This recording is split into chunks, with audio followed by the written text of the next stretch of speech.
عمران خان اپنا وزیر اعظم شہباز شریف کی طرف سے سابق وزیر اعظم نواز شریف سے جو مشاورت کی گئی ہے، مبینہ طور پہ جو مشاورت کی گئی ہے،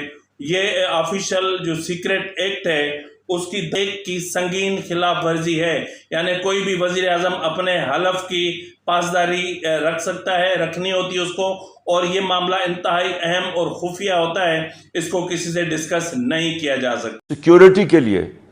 سب سے امپورٹنٹ پوزیشن ہے آرمی چیف کی. کون فیصلہ کرے گا؟ ایک مفرور، ایک جھوٹا آدمی، ایک کرپٹ آدمی، ایک بلینز اس کے باہر پراپرٹیز پڑی ہوئی ہیں اس کے اور اس کے بیٹوں کی، کوئی جواب نہیں دے سکتا کہ کدھر سے پیسہ آیا. وہ آدمی جو کنوکٹڈ ہے، سپریم کورٹ نے کنوکٹ کیا، وہ فیصلہ کرے گا کہ آرمی چیف کون بنے گا. یا آصف زرداری فیصلہ کرے گا جس کے اوپر کرپشن کی کتابیں ہیں اس وقت. جب بھی، اور انفارچونیٹلی ان کو بچایا گیا ہے، جو بھی وجہ ہے ان کو بچایا گیا، نہیں تو یہ کوئی بھی مہذب معاشرے میں ابھی تک جیل میں ہوتے. اب یہ دو آدمی مجھے صرف یہ سمجھا دیں کہ کیا یہ قوم اگر یہ فیصلہ کرتے ہیں اتنے امپورٹنٹ عہدے کے اوپر، کدھر رہ گئی ہماری اس ملک کی اخلاقیات؟ ہم بنانا ریپبلک اور ہمارے میں کیا فرق ہے؟ ناظرین، اس کے علاوہ عمران خان جو کل تک کہہ رہا تھا کہ میں کسی نرسری سے نہیں آیا ہوں اور مجھے کوئی اور نہیں لے کر آیا، یہ کل کی بات ہے. لیکن آج اس نے کہا ہے کہ جب تحریک عدم اعتماد پیش ہو رہی تھی تو ایجنسیز کو پتا تھا اور اسٹیبلشمنٹ کو پتا تھا، اور میں نے ان سے کہا تھا کہ ہماری حکومت کو گرنے سے بچایا جائے، کیونکہ اس وقت جو عالمی صورتحال ہے وہ بہت بگڑ چکی ہے، اور ایسی صورتحال میں ایک حکومت کا عدم استحکام کا شکار ہونا ملک کو عدم استحکام کا شکار بنا سکتا ہے. میں بار بار ایک چیز کہتا ہوں، اور میں اس لیے یہ کہتا ہوں کیونکہ ہمیں نظر آ رہا تھا جب یہ نو کانفیڈنس موو چلی اور یہ ہمیں پتہ چلنا شروع ہوا کہ ایک سازش چل رہی ہے ہماری گورنمنٹ کو گرانے کے لیے، تو جو پاور ہے یہاں اسٹیبلشمنٹ ظاہر ہے ان کے پاس ان کی ایبلٹی تھی روکنے کی اس کو، تو کیونکہ ان کے پاس تو انفارمیشن آ ہی رہی تھی نا، ان کے ایجنسیز کے ذریعے تو انفارمیشن آ رہی تھی کہ یہ کیا موو چل رہی ہے. میں نے بڑا کلیئرلی بتایا کہ اس وقت دنیا کے اندر جو پرابلم آیا ہوا ہے کموڈٹی سپر سائیکل کا، جو انرجی پرائسز اوپر گئے ہوئے ہیں، یہ دنیا کا پرابلم ہے. اس وقت اگر پولیٹیکل ڈیسٹیبلائزیشن ہوئی، کوئی بھی یہ اکانومی نہیں سنبھال سکے گا، خاص طور پہ یہ لوگ. یہ یاد رکھیں، یہ دو پارٹیز جو شروع میں مزمل نے بات کی، 60 سال میں آدھا وقت انہوں نے حکومت کی ہے، آدھا وقت ملٹری ڈکٹیٹرز نے کیا، آدھا وقت انہوں نے کیا. آئرونکلی ملٹری ڈکٹیٹرز کے دور میں بہتر حالات تھے. یہ دو جب آئے ہیں ان کی دولت بڑھ گئی ہے، قرضہ ملک نیچے چلا گیا ہے، قرضہ اوپر چلا گیا اور ان کی دولت بڑھ گئی ہے. یہ اٹھا کے دیکھ لیں، 90s کے بعد بنگلہ دیش بھی ہمارے سے آگے نکل گیا، ہمارے ساتھ ہندوستان آگے نکل گیا. اس سے پہلے ڈاکٹر اشرف حسین نے اپنی کتاب میں لکھا ہوا ہے کہ پاکستان ہمیشہ سب کانٹیننٹ میں سب سے تیزی سے ترقی. ناظرین، اس سے پہلے عمران خان نے خود کہا کہ جو پی ڈی ایم کو فوج سے جو سب سے زیادہ شکایت تھی وہ کس بات پر تھی؟ ان کا سب سے زیادہ کمپلینٹ اب فوج پہ یہ ہے کہ آپ نے ہماری مدد کیوں نہیں کی، اور اب ہماری مدد کریں اس گورنمنٹ کو گرانے کے لیے. ناظرین، یہ تمام حقائق جاننے کے بعد، ان تمام حقائق کو سمجھنے کے بعد، کون ذی شعور انسان ہوگا جو عمران خان کے ساتھ کھڑا ہوگا؟ تاہم اہم اطلاعات یہ بھی آ رہی ہیں کہ عمران خان کو جو بشرا بی بی ہیں انہوں نے سپٹمبر میں جلسے کرنے سے منع کر دیا ہے، انہیں پبلک پلیسز پر جانے سے منع کر دیا ہے اور بڑے اجتماعات میں جانے سے منع کر دیا ہے. تاہم عمران خان نے ایک بار پھر کالے کپڑے پہننا شروع کر دیے ہیں. بشرا بی بی بھی اس وقت مایوس ہیں کیونکہ ان کی طرف سے جو کوشش کی گئی تھی عمران خان اور اپنا آصف علی زرداری کے درمیان مصالحت کی، وہ ناکام ہو چکی ہے. اور اس وقت خود پی ٹی آئی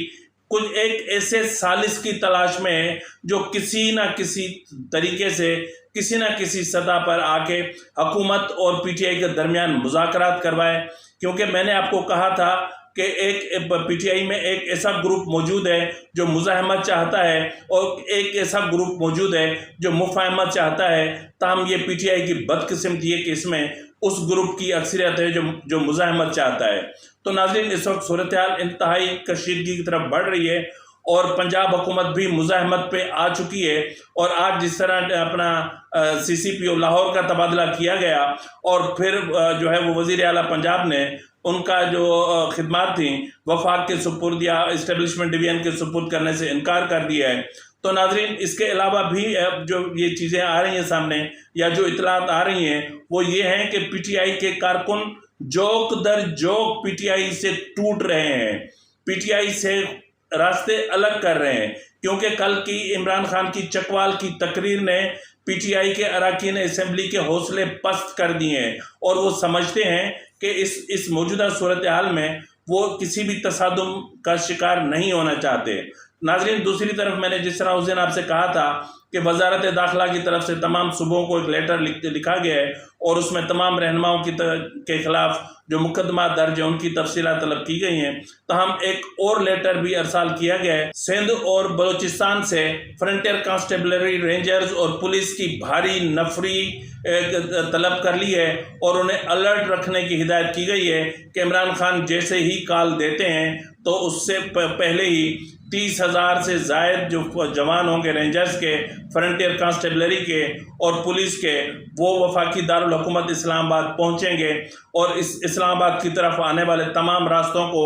بند کر دیا جائے گا اور وہاں خندقیں کھودی جائیں گی اور وہاں خاردار تاروں کی پوری باڑ بچھائی جائے گی اور وہاں بختر بند گاڑیاں ہوں گی۔ اگر عمران خان ایسی کوئی حماقت کرتا ہے یا کوئی جتھے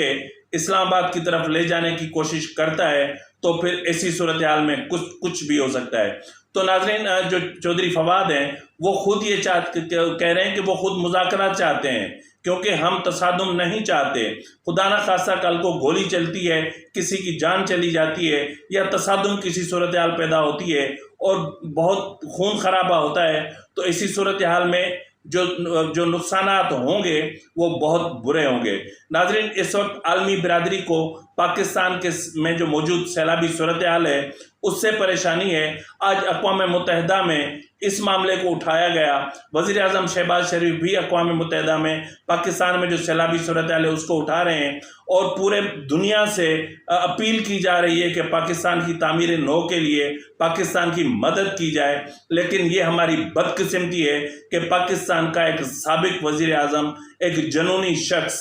کئی تنازعات کو کھڑا کر رہا ہے اور کئی معاملات کو کھڑا کرنے کی کوشش کر رہا ہے اور ایک ایسی تصادم کی سی صورتحال پیدا کرنا چاہ رہا ہے کہ جس طرح انہوں نے یاد ہوگا آپ کو کہ پچھلے دنوں کہا تھا کہ وہ نہیں چاہتے کہ پاکستان کی جو صورتحال ہے وہ برما اور کسی اور ملک کا نام لیا تھا کہ ویسی ہو جائے۔ تو ناظرین، یہ چاہتے ہیں کیونکہ ان کی طرف سے جو پاکستان کو ڈیفالٹ کرنے کی کوششیں تھیں وہ ختم ہو چکی، وہ ناکام ہو چکی، اور اس وقت عمران خان کی یہ پوری کوشش ہے کہ ایسی تصادم کی صورتحال پیدا ہو کہ جس سے کسی بھی قیمت پہ جو اپنا نومبر میں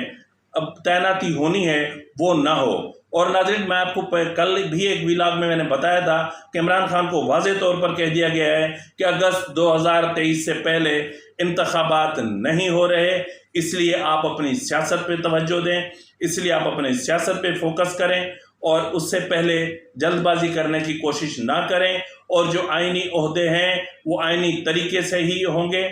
ناظرین، ایک چیز میں کہنا میرے ذہن سے اتر گیا کہ جس طرح یہ کہہ رہا ہے کہ شہباز شریف صاحب نے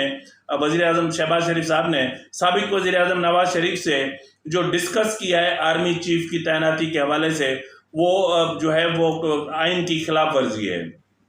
یعنی جو سیکریٹ ایکٹ ہے اس کی سنگین خلاف ورزی ہے۔ اگر ایسا ہے